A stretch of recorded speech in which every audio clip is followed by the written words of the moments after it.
gjithmonë, unë jam vajza e një bashkatari dhe e një punëtore fasonerie.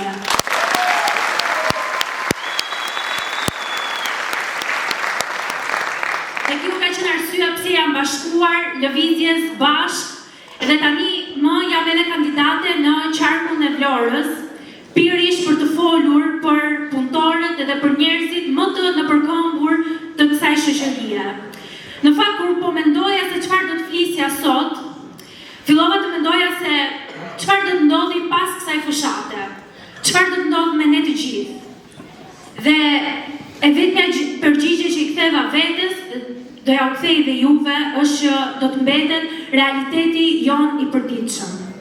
Është një realitet që jetojmë çdo ditë në lëkurën tonë. Një realitet që është gjithmonë e më i vështirë për shumicën, por gjithmonë e më i lehtë për një grup njerëzish që pasurohen në kurrizin e të gjithë ne të tjerëve. Vlora, qyteti nga unë vi, nuk është më qyteti i mundësive, i ëndrave, apo qoftë edhe i shtëpive për të gjithë. Vlora është kthyer në një qytet ku të blesh një apartament kushton shumë. Dhe një çift i ri nuk mund të kursej, edhe sikur të punojë gjithë jetën, nuk mund të kursej para për ta blerë këtë shtëpi.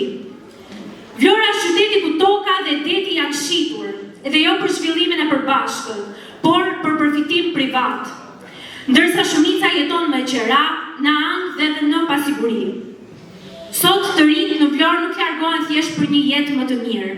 Ata largohen sepse atje nuk ka më mundësi për të ndërtuar një jetë me dinjitet, sepse nuk gjejnë një punë që i vlerëson, nuk blejnë dot një shtëpi, nuk e përballojnë dot më jetesën. Paradoksalisht, për çdo pallat që ngrihet, një familje më shumë largohet nga Vlora.